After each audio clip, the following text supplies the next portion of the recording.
जब विजय बाबू ने मुझे इस कल्पना के बारे में बताया था, तब मैंने उनको कहा था कि मैं कार्यक्रम में आऊंगा, पर मेरी एक कंडीशन है।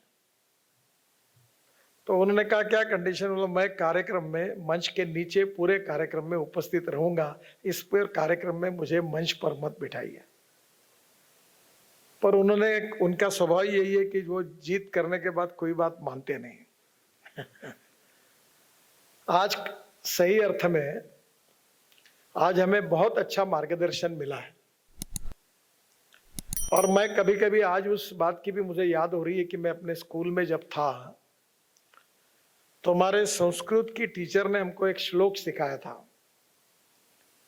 और वो श्लोक था आकाशात पतितम तोयम यथा गच्छति सागरम सर्वदेव नमस्कार केशवम प्रति गच्छति। और उसके बाद एक मराठी कवि ने उसका अनुवाद किया था, और अनुवाद ये था कि पडे खाल तीजे नभातून पाणी जसे सागरा तेच मिळून जाई नमस्कार कोण्याही देवास केला परी शेवटी तो पोजतो केशवाला। तो मुझे लगता है कि ये जो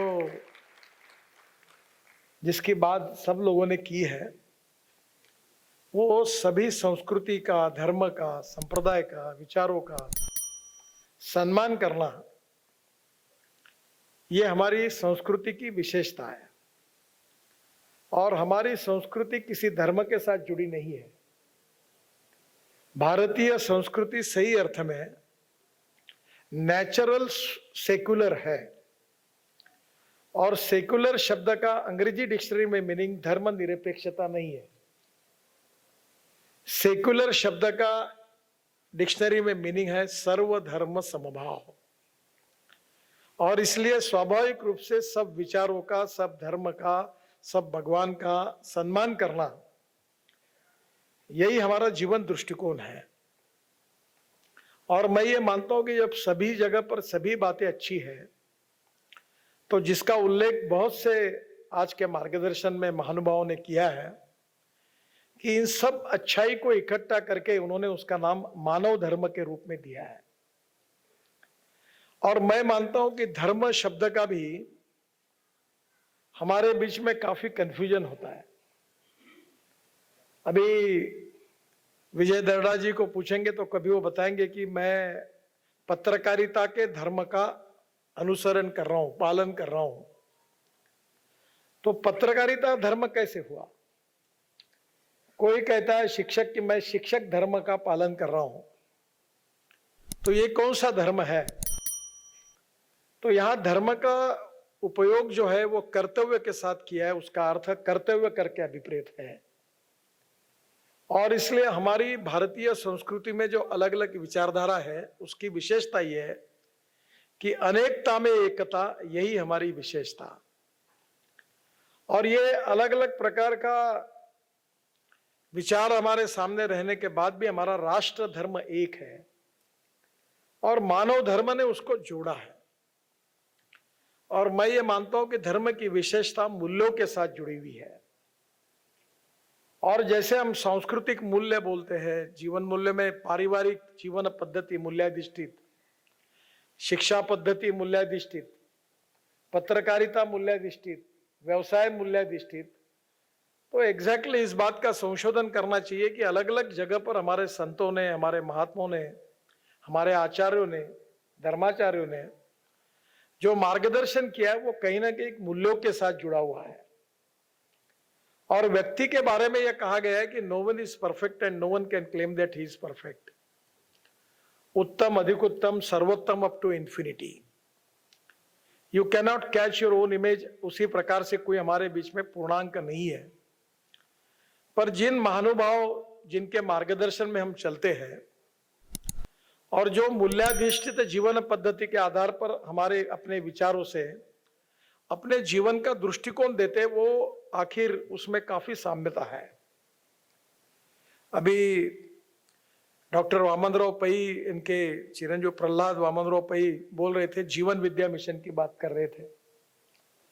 मुझे डॉक्टर वामनराव पै जी के पास बहुत बार जाने का मौका मिला, तो उनकी प्रार्थना थी, और प्रार्थना में ही सब कुछ आ गया था कि हे भगवान सबका कल्याण कर। उन्होंने ये नहीं कहा कि भारतीयों का कल्याण कर, इसका कल्याण कर, सबका, विश्व का कल्याण कर। तो विश्व वसुदैव कुटुंबकम में यही बात सबने कही, विवेकानंद जी ने भी यही कही। और शिकागो के उनके भाषण में सबसे बड़ी विशेषता यही थी कि उन्होंने यही कहा था कि मेरा परमेश्वर श्रेष्ठ है ये मैं कहने के लिए आया नहीं हूं, मेरा धर्म श्रेष्ठ है ये मैं कहने के लिए आया नहीं हूं।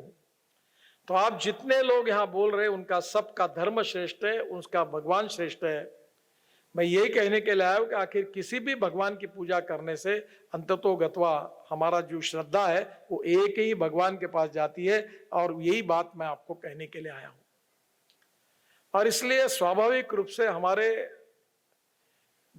हमारे देश की विशेष रूप से विचार करने की जो भविष्य की नीतियां है उसमें 3 बातें महत्वपूर्ण है: ethics, economy and ecology and environment. Ethics की बात जो है उसके अधिकारी ये सब लोग हैं। जो सिद्धांत है, जो विचारधारा है, जो फिलॉसफी है, जो जीवन मूल्य है, जो जीवन दृष्टिकोण है, जिसमें हमारा कल्याण होगा, विश्व का कल्याण होगा, सबका कल्याण होगा, वो मार्ग बताने के अधिकारी व्यक्ति ये सब है।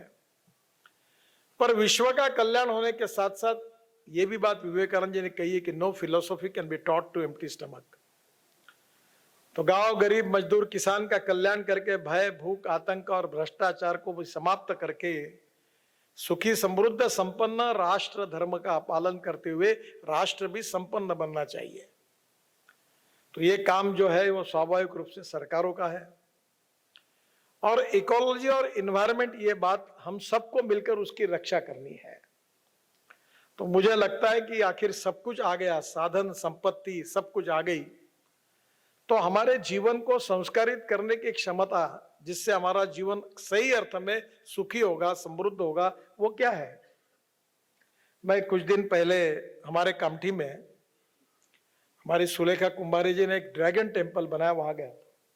बहुत दिनों से जाता हूं, और जब जाता हूं तो वहां कार्यक्रम में जल्दी होने के कारण वहां थोड़ी देर बैठ के फिर निकल जाता हूं। और हर बार मुझे लगता है वो भगवान गौतम बुद्ध का इतना सुंदर मंदिर बना हुआ है कि वहां बैठकर इतनी शांति मिलती है। तो मैंने उनको कहा कि अगले बार आप कार्यक्रम को मत भुलाइए, मैं केवल 1 घंटा 1.5 घंटा यहां बैठकर केवल शांति से बैठना चाहता हूं, उससे बहुत खुशी मिलेगी। और हमारा सबका यही अनुभव है। और इसलिए मैं आज विजय जी को यह धन्यवाद दूंगा कि आपने एक विचार को एक प्रकार से समाज के सामने इस कार्यक्रम के द्वारा रखा हुआ है कि हमारी उपासना पद्धति भली अलग अलग है, संप्रदाय अलग अलग हो सकते हैं, हमारे धर्म के बारे में विचार अलग अलग हो सकते हैं, पर इन सबके बीच में जो साम्य है उसको समझते हुए अपने जीवन में उसके अनुसार अनुकरण करना, सहिष्णुता, सहजता, सरलता, सर्वसमावेशकता, ये भी आखिर मूल्य ही है। व्यापार में एक आधी चीज में मैं बेईमानी नहीं करूंगा, भ्रष्टाचार नहीं करूंगा, ईमानदारी से अपना व्यवसाय करूंगा और 2 पैसे कमाऊंगा, ये भी मूल्य है, व्यापारिक मूल्य है। सांस्कृतिक मूल्य जो है, जिसके बारे में तो अनेक हमारे आचार्यों का मार्गदर्शन होता है, वही हमें मिला है। हमारा योग विज्ञान है, हमारा आयुर्वेद है, जिसके कारण हम स्वास्थ्य के क्षेत्र में, मनशांति के क्षेत्र में काफी अच्छा काम करते हैं। अलग अलग जगह पर अनेक विशेषता है, सबका अध्ययन हमने नहीं किया है, पर हम सभी का अध्ययन करके अपने जीवन को समृद्ध संपन्न बनाने का, एक सभी अच्छी बातों को इकट्ठा करके जाने का मार्ग कौन सा है, ये हमारे सामने एक प्लेटफॉर्म के रूप में सबको बुलाकर विजय जी आपने किया है। मैं आपको बहुत बहुत अभिनंदन करता हूं, धन्यवाद देता हूं, क्योंकि ये कल्पना भी अलग थी। और आज हम सबको ध्यान में आएगा कि जो सब संत मार्गदर्शक बोल रहे वो एक ही बात बोल रहे, शायद कपड़े के रंग अलग अलग है, उनकी उपासना पद्धति अलग हो सकती है, पर जो भावार्थ तो लोगों के सामने आ रहा था वो एक ही है। और एक व्यक्ति को दूसरे भावार्थों को लगता था ये अपना ही है। ये जो अपनापन है, यही हमारी भारतीय संस्कृति की सबसे बड़ी ताकत है। और इसीलिए हम विश्व गुरु बनने की क्षमता रखते हैं। यही स्वामी विवेकानंद जी की भविष्यवाणी थी। और जो बात अभी कही गई कि मैं बर्लिन में गया था गुरु जी के कार्यक्रम में, और लाखों लोग जब स्टेडियम पर मैंने देखे, वो भारतीय नहीं थे। तो वो जिस प्रकार से एक प्रकार से राम नाम का जप करते हुए भजन गा रहे थे, गाने गा रहे थे, तब हमको लगा कि ये यहां कैसे हो सकता है।